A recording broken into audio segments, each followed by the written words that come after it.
Olá, Centro de Controle de Zoonoses de Lajeado promove evento para incentivar cuidado e adoção de cães. Este e outros assuntos você confere a partir de agora no Redação Informativo.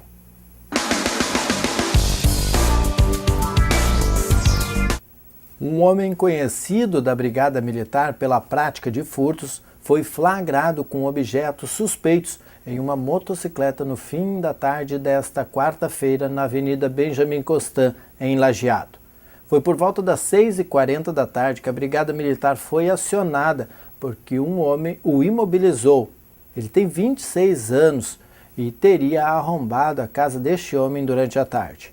Com o suspeito, morador do bairro Santo André, os policiais encontraram um notebook, um tênis, 2 celulares, chaves de fenda e um alicate de pressão. Os materiais estavam dentro de uma mochila.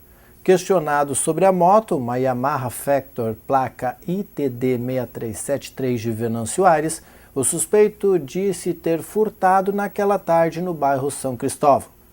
Porém, o veículo não estava com registro de furto, mas foi recolhido ao depósito pois estava com licenciamento vencido. O homem foi encaminhado à delegacia.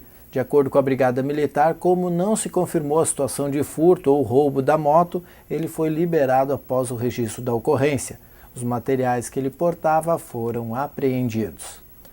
Em um acidente de trânsito por volta das 4 horas da tarde desta quarta-feira, no quilômetro 3 da ERS 436, a rodovia Aleixo Rocha, em Taquari, deixou 2 pessoas feridas e o trânsito obstruído na principal via de acesso ao município por cerca de 1 hora.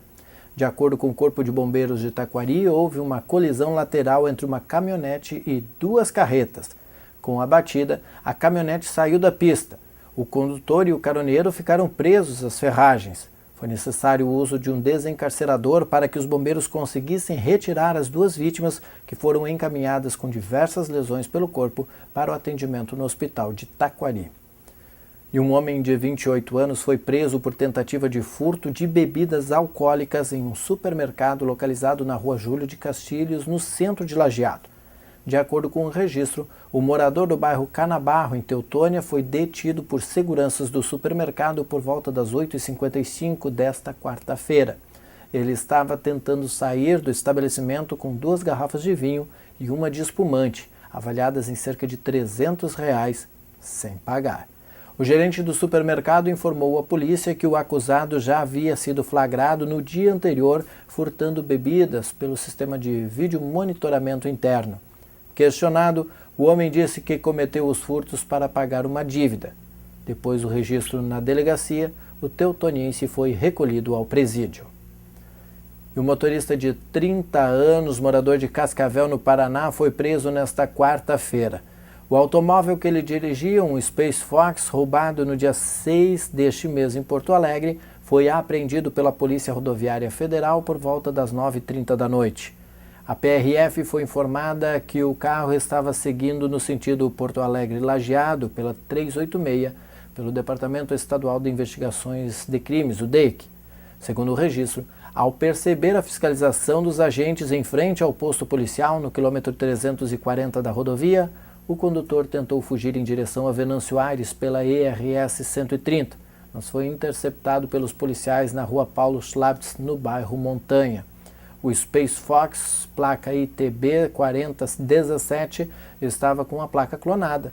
O motorista foi encaminhado para a Delegacia de Polícia de Pronto Atendimento de Lajeado, onde foi feito flagrante por receptação de veículo roubado e adulteração de placa. Depois disso, ele foi recolhido ao sistema prisional. O veículo foi recolhido a um depósito credenciado pelo Detran. Acompanhe agora o comentário do pastor e advogado Natanael Zanata. São atribuídas a Margaret Thatcher e por vezes a Adrian Rogers as seguintes palavras: quando metade da população entende a ideia de que não precisa trabalhar, pois a outra metade da população irá sustentá-la, e quando esta outra metade entende que não vale mais a pena trabalhar para sustentar a primeira metade, então chegamos ao começo do fim de uma nação. Pouca diferença faz quem disse isso. Importa mesmo que representam essas palavras a mais pura verdade. O cansaço da metade produtiva aqui no Brasil é demonstrado com a rejeição ampla e irrestrita das estratégias e peripécias da outra metade escorada. E isso começou a ficar bastante evidente nos últimos dias, fazendo tremer as fundações de Brasília. Cada vez mais o governo atual é alvo de pequenos manifestos, às vezes individuais, às vezes sistêmicos, que estão deixando os bandoleiros sem saída. Exemplo bem interessante, ao meu ver, é a guerra sangrenta em torno da indicação de Luiz Fachin como ministro do STF.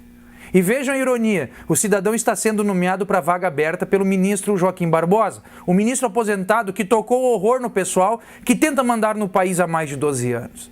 Pois bem, pela lei, o presidente da República indica um nome de alguém que detenha notório saber jurídico e conduta ilibada para assumir o cargo de ministro do STF. Essa indicação é levada ao Senado Federal, que deve sabatinar o indicado para avaliar as suas condições de assumir o encargo. Essa sabatina é praticamente uma entrevista de emprego, só que conduzida por senadores, e o emprego é a função pública mais bem remunerada do país, na qual se ganha hoje mais de R$30 mil por mês e é vitalícia. Como diriam alguns, é uma baita teta. Pela tradição, o Senado faz essa entrevista de forma simbólica, ciente de que o indicado, em verdade, já é ministro, só que sem investidura. Vimos que, contrariando esta lógica toda, a presidente Dilma e seus asseclas sofrem praticamente um mata-leão, pois correu-se o risco de o Senado não aprovar o nome de Fachin. Este senhor já foi defensor ferrenho do MST, pediu votos de forma aberta e escancarada para a presidente Dilma e ainda é acusado de ter exercido ilegalmente as funções de advogado e procurador do Estado do Paraná. Eu acompanho a opinião de que o Fachin não terá condição alguma de ser imparcial, principalmente nos julgamentos envolvendo figurões do PT. Mas isso também já não tem lá sua importância, porque o Dias Toffoli apresentava condição pessoal muito pior que Luiz Fachin e ainda assim operou o milagre de ser nomeado ministro do STF antes dos 45 anos. Como disse um famoso, talvez o que ele fez é legal, mas é imoral. E ele sabe disso. Acredito que Luiz Fachin já é um novo ministro do STF, mas fico feliz em saber a insatisfação da metade produtiva, que já consegue botar medo, fazer arrepiar os golpistas que andam lá por cima. O senador Aloysio Nunes diz que queria ver a Dilma sangrar. E não é que está sangrando mesmo? Mas não só ela. Estão sangrando também os amigos mais chegados que irmãos. No caso do Fachin, ainda dá para estancar. Mas e nos próximos? Veremos. O Rio Grande do Sul contará com um complexo tecnológico e industrial na área da saúde. Veja com a jornalista Andréa Martins. O diretor do Instituto Central de Engenharia Biomédica da Alemanha, professor Tobias Zobel, foi recebido nesta quarta-feira pelo governador José Ivo Sartori no Palácio Piratini. No encontro foi formalizada uma parceria para a implementação do Vale da Saúde no Rio Grande do Sul, mais especificamente em São Leopoldo. O complexo agregará empresas, universidades e instituições de saúde para o desenvolvimento de projetos e soluções em engenharia aplicada à área, conforme afirmou o professor Zobel. Tem várias universidades aqui, né? A URGS, a Unicino, a SOPUC, são universidades que têm uma alta qualidade de pesquisa. Tem várias parques de tecnologia que querem ter um foco na área de saúde, e tem esses hospitais aqui. Esses hospitais são um fato muito importante para o projeto, porque normalmente se você fala sobre um cluster, sobre uma rede, você só precisa uma empresa, talvez às vezes uma administração e as universidades. Como um cluster de saúde, você sempre precisa um hospital, você precisa de instituições para a confirmação de Anvisa, por exemplo, né? Esse é um tipo de cluster bem mais complicado, porque são mais parceiros, e essa infraestrutura aqui no São Leopoldo, Porto Alegre, essa infraestrutura existe aqui, e agora o projeto é como vamos implementar a comunicação entre todos esses parceiros. E isso é nosso objetivo dos próximos anos agora, para implementar essa comunicação E nos próximos anos, nós esperamos que podemos trazer várias empresas da Alemanha para cá, mas também não só da Alemanha, de vários países do mundo que querem trabalhar com o Brasil na área de tecnologia médica. A medida integra o projeto de internacionalização do Instituto, já implantado nos Estados Unidos, na China e futuramente no Brasil, no Vale dos Sinos. O que o Estado está fazendo agora é politicamente, na verdade, estruturar, né, um grupo gestor para coordenar áreas estratégicas que o Estado possa atuar através das nossas universidades, parques tecnológicos, de algumas empresas que hoje têm um perfil que possa atender essas necessidades de saúde e ter realmente um grande desenvolvimento através de desenvolver indústrias locais para atender algumas demandas e também poder atrair novas empresas para atender o mercado. A reunião contou ainda com as presenças do vice-governador José Paulo Cairoli, da presidente do Badesul, Suzana Cacuta, e do diretor da instituição, Diogo Bier. O governo de Estrela está representado no Comitê da Bacia Hidrográfica Taquari-Antas para a gestão 2015-2017. O secretário do Meio Ambiente e Saneamento Básico, Hilário Weidelwein, passou a integrar o comitê, ocupando uma das vagas no grupo dos representantes dos usuários de água na categoria de esgotamento sanitário, drenagem e gestão urbana e ambiental. A posse ocorreu no dia 8 de maio na Universidade de Caxias do Sul.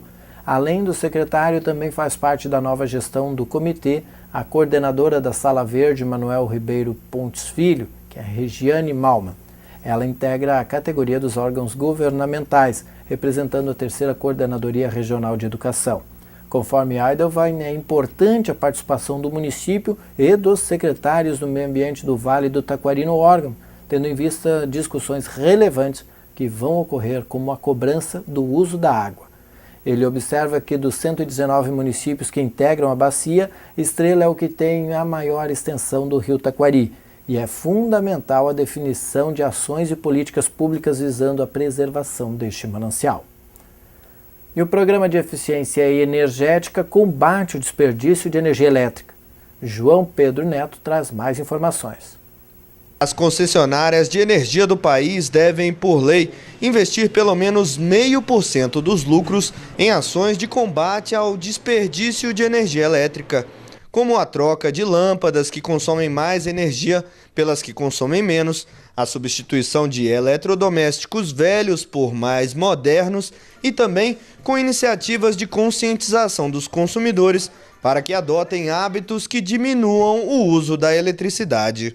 Algumas distribuidoras de energia fazem opção de investir parte dos lucros na troca de geladeiras velhas por novas em regiões de baixa renda. A família da dona Carla, por exemplo, foi beneficiada por uma ação da Companhia de Energia Local. A geladeira antiga dela, que tinha mais de 10 anos de uso, foi substituída por essa daqui, mais nova e mais econômica. A geladeira que eu tinha era muito antiga, gastava demais, então foi bom a troca da geladeira para mim, porque me ajudou muito a economizar minha conta de energia. Mas não é só. Hoje a Carla adota outras práticas para economizar energia. Eu falo para os meus filhos, toda hora que sair, apagarem as luzes, entendeu? Não ficar abrindo a geladeira toda hora, porque eu sei que gasta, chuveiro também. Então assim, de tudo a gente tenta um pouco para poder melhorar, né? Claro. De 2008 a 2014, a Agência Nacional de Energia Elétrica, ANEEL, registrou mais de 1.400 projetos de eficiência energética apresentados pelas concessionárias, com investimentos de 4 bilhões de reais, sendo 342 milhões só no ano passado. Ao longo dos últimos 7 anos, foram trocadas mais de 1.100.000 geladeiras e cerca de 29 milhões e 200 mil lâmpadas incandescentes por fluorescentes, que são mais econômicas. Segundo a ANEEL, essas ações geram por ano uma economia de energia importante, equivalente ao consumo de 2.100.000 casas. Economia de energia da ordem de 3.600 gigawatts-hora por ano, que isso é cumulativo, e também uma demanda evitada, aquela potência que se evita instalar para atender demanda no horário de ponta, da ordem de 1.200 megawatts, que é algo importante, é um empreendimento, por exemplo, de grande porte, né, que se evita que seja instalado com essas ações. Dando continuação ao movimento Maio Amarelo, que está em sua segunda edição e visa conscientizar os cidadãos no trânsito, ocorreu na manhã desta quinta-feira uma palestra sobre educação no trânsito para os alunos de diversos cursos do Serviço Nacional de Aprendizagem Industrial, SENAI. Cerca de 150 alunos assistiram à palestra na parte da manhã. À tarde estava prevista outra palestra abrangendo os adolescentes que estudam neste turno. O fiscal de trânsito da Prefeitura de Lajeado, Alexandre Porto Françosi, falou sobre a ética e a importância desta na construção de uma sociedade melhor, além de fazer uma reflexão sobre diversas atitudes que fariam com que a população precisasse menos das leis. Françosi também mostrou alguns dados e índices dos acidentes no mundo, alertando-os para os perigos do trânsito. Após a palestra, alguns alunos puderam vivenciar a parte prática, acompanhados do palestrante. Foram até a Avenida Senador Alberto Pasqualini, onde receberam explicações sobre as placas de trânsito, dicas sobre como se portar no trânsito. Também puderam analisar as atitudes dos pedestres e motoristas que trafegavam pela região. O evento Maio Amarelo conta com a programação até o fim do mês. Paralelamente, estão ocorrendo várias atividades, como o Agente da Faixa, que busca disciplinar os pedestres e condutores nas ruas da cidade. E o vice-presidente Michel Temer considera a aprovação do texto base da medida provisória 665 uma vitória. Veja a entrevista à jornalista Daniela Almeida. Presidente, como é que o senhor como o senhor viu a votação de ontem à noite, em especial na questão da pensão por morte? Olha, positiva, foi uma vitória do governo, no meu modo de ver, porque na verdade houve uma votação muito significativa, muito expressiva, né? Uma diferença de votos muito grande a favor da medida de conversão, da medida provisória, não é? Em primeiro lugar. Em segundo lugar, a questão do fator previdenciário, por exemplo, na verdade não houve grandes modificações, houve uma adequação que na verdade continuará a ser feita, penso eu, pela comissão que o decreto da Presidente da República estabeleceu. Tenho a impressão que o caminho será precisamente este. O importante foi aprovar o texto principal. E esse texto foi aprovado, como disse, com grande margem de votos da base do governo, né? Em relação à questão do fator previdenciário, qual a expectativa do governo nas outras votações, até chegar na presidência? Eu acho que as outras votações serão favoráveis. Nós temos vários destaques ainda hoje para serem votados. E partindo do suposto de que o texto principal foi aprovado, a nossa ideia é que esta margem de votos continuará ajudando na aprovação, na não aprovação, melhor dizendo, de alguns destaques, não é? E quanto ao fator previdenciário, eu volto a dizer, a comissão certa e seguramente ainda será instalada, tudo isso será examinado e trabalhará porque há bastante tempo o governo pensa em modificar o fator previdenciário. Registro até que ele não foi eliminado, como se divulgou no dia de ontem. Ele teve uma pequena adequação, e uma adequação em favor dos aposentados. O governo não tem nada contra isso, não. Sim, então, os beneficiários da Previdência Social não perdem e continua a questão, não perdem direitos e continua a questão da sustentabilidade da Previdência? Seguramente, não tenho a menor dúvida. Se não houvesse sido aprovado o texto principal, daí sim, o ajuste fiscal correria risco, mas ao contrário. Aprovado que foi, a sustentabilidade da Previdência continua a mesma. E por fim, o auxílio-doença? Eu acho que houve uma pequena modificação, né? Dos 15 para os 30, aliás, dos 30 voltou para os 15 dias.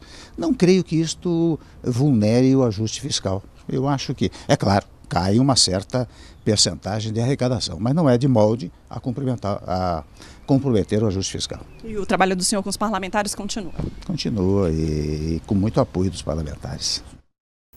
O governo de Lajeado realizou na terça-feira o 4º encontro microrregional do projeto Rede Cidadã, com o objetivo de promover espaços de escuta e reflexão sobre as demandas das comunidades escolares. A reunião ocorreu nos bairros São Cristóvão e Universitário, que abrangem a 4ª microrregião. A secretária da Educação, Eloide Conzatti, afirma que o diálogo desenvolvido nos encontros propõe novos desafios ao governo de Lajeado. Informa também que o processo de identificação de desafios visa buscar alternativas nas fortalezas apresentadas pela comunidade escolar. Participaram as equipes diretivas das escolas municipais, as secretarias da Educação, do Trabalho, Habitação e Assistência Social, da Saúde, da Juventude, Esporte e Lazer e da Cultura e Turismo. Também o Departamento de Trânsito, além de entidades como o SESI e o Grupo de Escoteiros Tibiquari. E as ações de combate ao trabalho escravo resgatam 49 mil trabalhadores no Brasil. Veja na matéria de João Pedro Neto. O Código Penal brasileiro define o trabalho semelhante ao escravo como crime, com pena de 2 a 8 anos de prisão. Essa prática é caracterizada pelo trabalho forçado, por jornada exaustiva, quebra da liberdade por dívidas contraídas com o empregador ou ainda pelo trabalho em condições degradantes, como em alojamentos precários, sofrendo maus tratos ou sem acesso à água potável e rede de esgoto. Segundo o Ministério do Trabalho, em geral, os trabalhadores libertados são migrantes internos ou imigrantes estrangeiros atraídos por falsas promessas de aliciadores. Segundo dados da ONG Repórter Brasil, é o segundo crime mais rentável do mundo, só perde para o tráfico de entorpecentes. Quer dizer, tão lucrativo e por isso tão praticado no Brasil e no mundo. Segundo a OIT, aí são em torno de 2 milhões de pessoas no mundo inteiro que estão sujeitos a trabalho escravo. Há 20 anos, o chamado Grupo Especial de Fiscalização Móvel, formado por auditores fiscais do Ministério do Trabalho, membros do Ministério Público, defensores públicos, policiais federais e rodoviários federais, atua no combate ao trabalho semelhante ao escravo. No período, essa força-tarefa resgatou quase 50 mil pessoas nessas condições em todo o país. Segundo o Ministério do Trabalho, a maioria das vítimas resgatadas é de homens entre 18 e 44 anos. 1/3 deles são analfabetos. Só em 2014 foram resgatados mais de 1.600 trabalhadores, sendo 102 estrangeiros, em 284 fiscalizações. Tradicionalmente, a maior parte dos casos acontece na área rural, mas nos últimos anos têm sido registrados casos em atividades urbanas, como construção civil e indústria têxtil e até em cruzeiros marítimos. Hoje, é proibido fazer empréstimos rurais para quem usou mão de obra escrava e existe a possibilidade de confisco de propriedades onde ocorreu esse tipo de crime. Nós vamos continuar com esse aparato repressivo que leva o Brasil a ser citado, leva o Brasil a ser observado e repetidamente festejado como um país que tem boas práticas, como um país que avança, como um país que já exporta seus métodos de enfrentamento ao trabalho escravo contemporâneo para muitos outros países onde essa chaga, infelizmente, ainda é maior do que o que acontece no Brasil. O ministro do Trabalho falou sobre o apoio que esses trabalhadores recebem após o resgate dessa situação. Pessoas resgatadas, do trabalho escravo, cabe ao Ministério oferecer a ele cursos de qualificação profissional, o benefício do seguro-desemprego, e o esforço nosso é de propor políticas afirmativas, porque se você não criar condições para que ele mude de situação, dando a ele acesso ao conhecimento, à educação, à qualificação profissional, ele continua sendo uma presa fácil para a repetição desse ato hediondo. Manuel Dias defendeu também que a chamada lista suja do Ministério volte a ser divulgada. A publicação desse cadastro de empregadores flagrados cometendo o crime foi suspensa no ano passado pela Justiça. Há uma decisão do Supremo Tribunal Federal que foi emitida no final do ano passado, em que concedeu uma liminar suspendendo a publicação da lista negra. Nós já tomamos todas as medidas necessárias, já estivemos em reunião com o próprio Judiciário e esperamos que num prazo não muito longo nós possamos restabelecer a publicação da lista negra, que está dentro do que hoje a legislação brasileira prescreve, que é a transparência total. O Canil Municipal de Lajeado abriga atualmente 78 cães. E no intuito de buscar um lar para os animais, organiza mais uma edição do programa Adote um Amiguinho, evento organizado pelo Centro de Controle de Zoonoses e Vetores, vinculado à Secretaria do Meio Ambiente. O evento acontece no sábado, dia 23, no próprio Canil Municipal, que se localiza na Avenida Benjamin Constant, 8406, no bairro Conventos, das 8h30 da manhã até as 3 da tarde, inclusive ao meio-dia. Será disponibilizado gratuitamente o transporte até o local, com o Cedelinho, que sairá em frente à Casa da Cultura às 1h30 da tarde e retornará às 3h30. No local poderão ser efetuadas adoções dos 41 cães aptos, pois diversos ainda estão em tratamento ou amamentando. Além disso, será realizada a chipagem gratuita dos animais com tutores, distribuição de material educativo, brincadeiras com o mascote Amigão e a presença da ervateira Chimango e da Rádio Sorriso FM, além de outras atividades. Conforme a coordenadora do centro, a Eleia Mary Vessel, é muito importante que os cachorros consigam um lar adequado, que lhes proporcionem amor e carinho. Por isso, é imprescindível que a pessoa esteja ciente de que o cão ficará sob seus cuidados. O centro visa abrigar temporariamente cachorros de rua, abandonados, doentes, machucados, atropelados e mães com filhotes, todos em situações críticas que necessitam de cuidados veterinários. O objetivo é zelar pelo bem-estar dos animais, promovendo políticas de controle populacional, identificação, vacinação, desverminação e posse responsável. E a Comissão de Educação debate o financiamento da educação básica no Senado. Roberta Cruz traz as informações. Qual é o investimento necessário por estudante para oferecer um ensino público de qualidade, com bibliotecas, laboratórios, computadores, quadras esportivas, brinquedotecas e número adequado de estudantes por sala de aula? Para fazer este cálculo, o Plano Nacional de Educação prevê o CAQ, Custo Aluno Qualidade, e o CAQI, Custo Aluno Qualidade Inicial, que deve começar a ser implementado até junho de 2016. É importante frisar aqui que quando a gente construiu o Custo Aluno Qualidade Inicial, a gente pensou na trajetória de políticas que nascem com o relatório Beveridge na Inglaterra, que é a ideia dos padrões mínimos que garantam a qualidade de uma política social. Quando a gente fala de padrão mínimo, é uma escola que seja digna e que, de fato, garanta a possibilidade de se estabelecer a relação de ensino-aprendizagem. O conceito, ele inverte essa lógica. Hoje você pega os recursos e distribui de acordo com a quantidade de estudantes. O custo aluno-qualidade vem para a gente fazer o contrário. Primeiro, para que a gente possa ter uma escola de qualidade, uma escola que, de fato, prepare nossos filhos tenham acesso, né, a um conhecimento para que eles possam, de fato, ser cidadãs e cidadãs cientes dos seus deveres e direitos. O químico Mozar Neves Ramos relatou o processo no Conselho Nacional de Educação por 6 anos. O Conselho estuda a proposta do Custo Aluno Qualidade desde 2008. Não é só uma questão técnica, não é só uma questão financeira. É uma questão política. A partir do CAQ aprovado e homologado, eles vão ter os órgãos de controle, Ministério Público e Tribunais de Contas, para cobrar dos governos, nas suas 3 esferas administrativas, o porquê uma escola não funciona como deveria funcionar. Essa é a razão. Não é técnica, não. Essa é a minha interpretação, e que jamais o CAQ vai ser homologado se a gente não se comprometer, de fato, com a questão da prioridade da educação nesse país.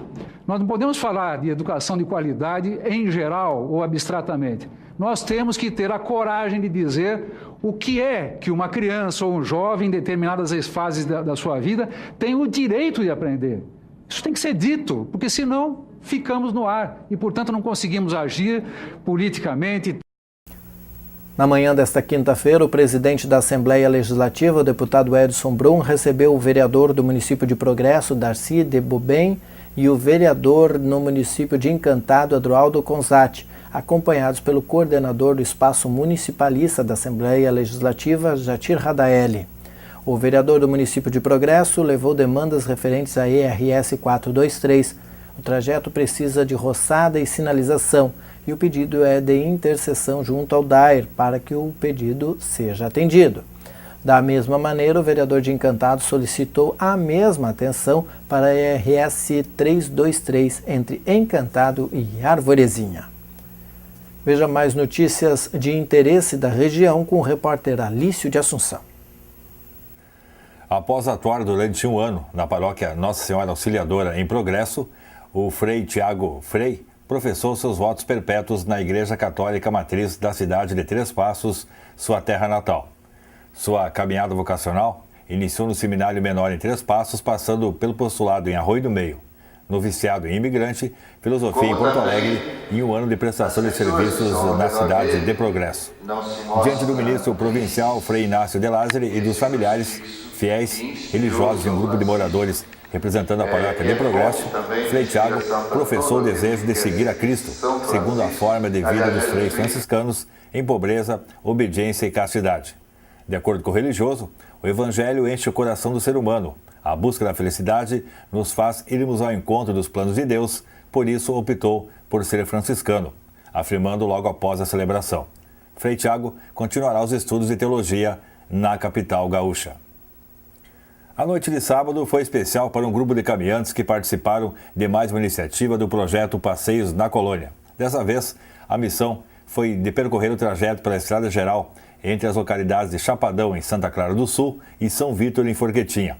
A noite escura não impediu que os caminhantes, a maioria portando lanternas, se vislumbrassem diante das residências pelo percurso onde eram saudados pelos moradores, além de visualizarem as luzes de diversas cidades da região e também do Vale do Rio Pardo. Atividades também marcaram a presença dos caminhantes na comunidade, com o plantio de 6 árvores nativas do pátio da igreja, como símbolo de respeito à natureza, cumprindo um dos objetivos do grupo, que é o de deixar marcas positivas por onde passam. Em círculo, ao redor de uma fogueira, os caminhantes meditaram sobre o perdão e metas a serem alcançadas, levando os exemplos do passado e deixando queimar os fatos negativos. No jantar, o prato típico da localidade, a galinhada, aprovada por todos. Entre os participantes, muitas pessoas oriundas de cidades como Porto Alegre e São Leopoldo, além também de um grupo que veio de São Paulo. O projeto Passeios da Colônia conta com o apoio da Rede Vale de Comunicação. Obrigado, Alício. Hospitais universitários federais recebem 11 milhões de reais para reestruturação. Daniela Almeida traz as informações. 9 hospitais universitários federais de 8 estados brasileiros vão receber ao todo do governo federal 11 milhões de reais pelo Programa Nacional de Reestruturação dos Hospitais Universitários Federais. A autorização do Ministério da Educação para o repasse foi publicada na edição desta quarta-feira do Diário Oficial da União. O objetivo é permitir que os hospitais universitários federais realizem plenamente as atividades de ensino, pesquisa, extensão e ações voltadas à saúde. O repasse será feito em uma única parcela e os recursos federais devem ser usados, por exemplo, na compra de medicamentos, materiais médico-hospitalares, produtos para a saúde e no pagamento de serviços. De Brasília, Daniela Almeida. O presidente da Assembleia, Edson Brum, recebeu nesta quarta-feira representantes da Federação das Santas Casas. Durante o encontro, eles trataram da situação financeira dos hospitais. Ana Jara Godoy acompanhou o encontro. Os representantes da Federação das Santas Casas e Hospitais Beneficentes, Religiosos e Filantrópicos do Rio Grande do Sul foram recebidos pelo chefe do Legislativo Gaúcho e pelos deputados Ronaldo Santini, Luiz Augusto Lara e João Fischer.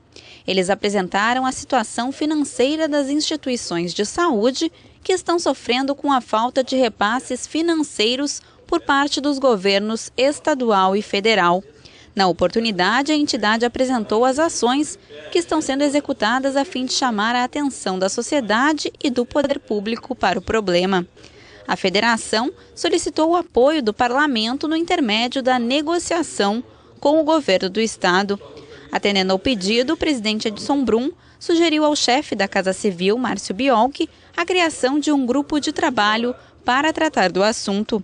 Caso a situação não seja resolvida, a entidade adianta que pode ocorrer a paralisação dos serviços. Hoje, os hospitais filantrópicos são responsáveis por mais de 70% do atendimento pelo Sistema Único de Saúde no Rio Grande do Sul. O Estado reuniu as primeiras damas gaúchas no projeto Protagonistas da Solidariedade. Newton Schiller traz as informações. 200 primeiras damas de municípios gaúchos se reuniram no Teatro Dante Baroni na Assembleia Legislativa. No local, a secretária extraordinária de Políticas Sociais, Maria Helena Sartori, abriu o encontro de primeiras damas, protagonistas da solidariedade. Abrir um espaço para que elas nos tragam as boas práticas dos seus municípios. O que nós queremos é mostrar que existem diversas possibilidades de ações e cada município vai ver o que é importante para o seu município e, se tiver interesse, vai desenvolver lá no seu município. O evento, que foi prestigiado pelo governador do estado e o presidente do Legislativo, tem como objetivo debater e ajustar ações sociais conjuntas entre estado e municípios. Nós temos que consolidar na área social o papel que as organizações da sociedade têm.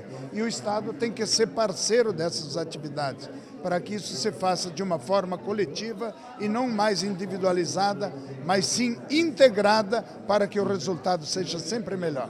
As primeiras damas de municípios receberam um catálogo com as ações sociais implementadas pelo Estado. Pretendemos levar daqui, não é, todo o apoio possível para que a gente consiga implantar, tá, uma estratégia interessante. Então, vindo hoje aqui, se tem essa troca de experiência com outros locais, né, e assim a gente volta para o município mais fortalecido, né, com tudo que se vê aqui a respeito dessas questões.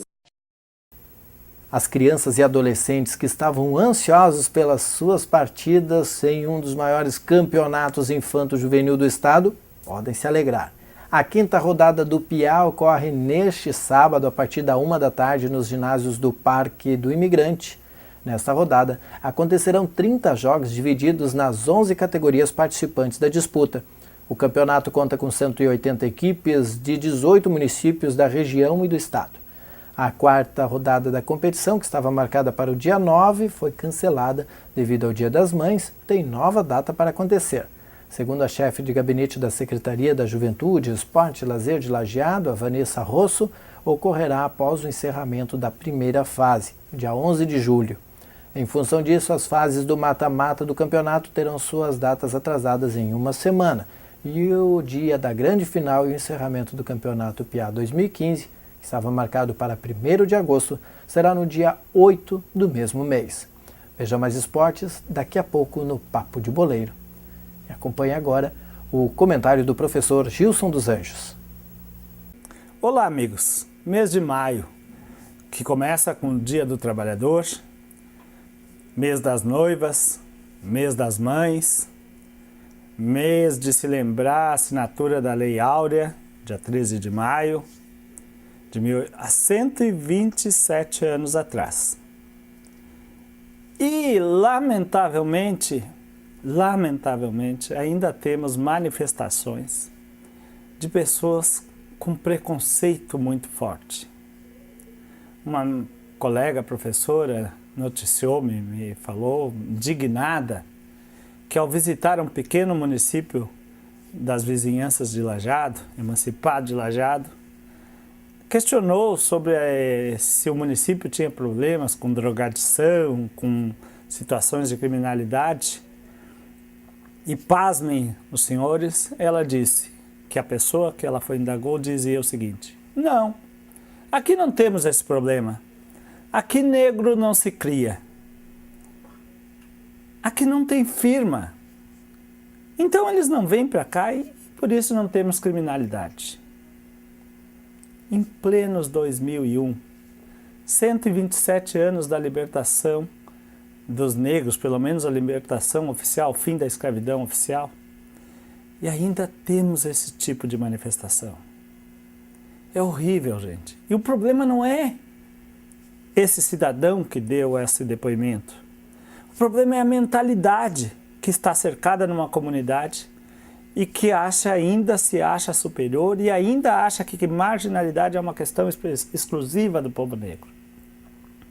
Então, meus amigos e minhas amigas, vamos refletir sobre isso, vamos falar com os nossos filhos, vamos falar com os nossos vizinhos, vamos romper com todo e qualquer imaginário, qualquer ideologia, qualquer visão discriminatória que exista, para que todos nós, brancos, negros, amarelos, possamos ser felizes na convivência harmônica entre todos nós. Muito obrigado, eu volto na próxima semana.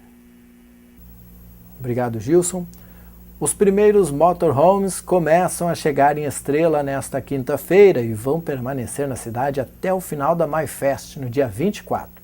Eles se instalam no antigo estacionamento da Polar, nos arredores do Parque Princesa do Vale.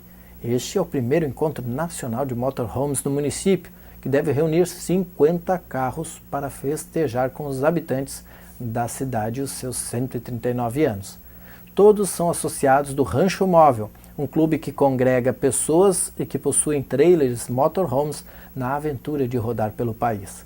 Tem programação o ano inteiro. Dessa vez a parada é na Terra do Chucrute.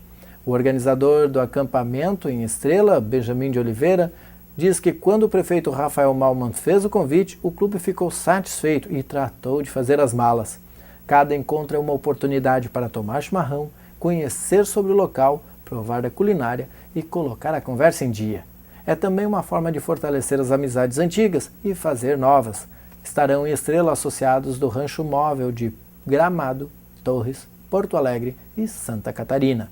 O clube tem 600 sócios que se cruzam em momentos diferentes nos encontros pelo país afora. E veja como será a sexta-feira com o jornalista Rodrigo Nascimento e a previsão do tempo.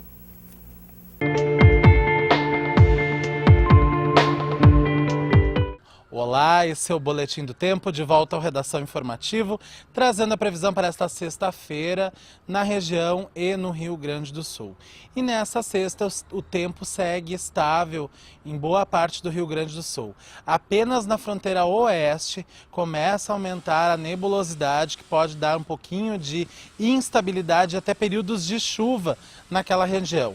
Mas no centro, onde fica o Vale do Taquari, só sol e poucas nuvens. E temperaturas em elevação.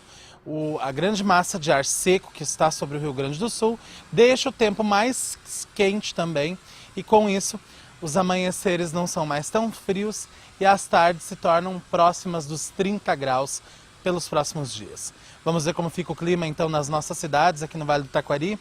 Em Lajeado, a sexta-feira amanhece com sol, a mínima prevista é de 15 graus e a máxima pode alcançar os 27 graus à tarde. Na cidade de Colinas também, tempo bom, muito sol, poucas nuvens, a previsão é de mínima de 13 graus e a máxima de 25 graus para esta sexta-feira. Este foi o Boletim do Tempo, então nós voltamos na próxima edição do programa. Até lá!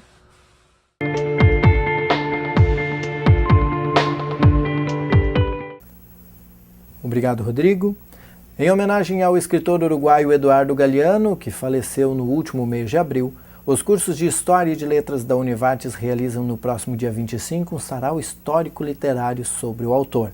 A atividade é gratuita e ocorre a partir das 7h10 da noite na cafeteria do Prédio 9, na Rua Avelino Tallini 171.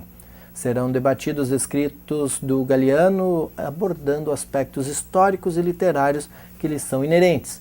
De acordo com a coordenadora do curso de História, a professora Maribel Girelli, a ideia é debater textos que possam ser utilizados nas aulas de História da América e textos literários em prosa, além de assistir a um trecho de uma entrevista do escritor.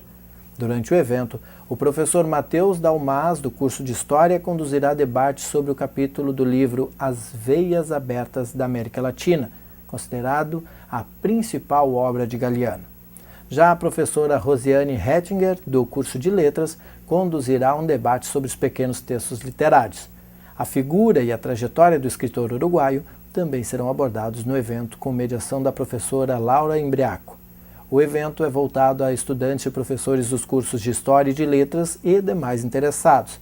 As inscrições podem ser feitas pelo site www.univates/inscrições/eventos. Detalhes podem ser conferidos pelo telefone 3714-7000, ramal 5450. Este foi o Redação Informativa desta quinta-feira, 14 de maio. Na sequência você tem o Papo de Boleiro.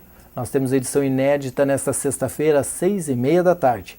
A nossa programação pode ser assistida também no www.tvinformativo.com.br.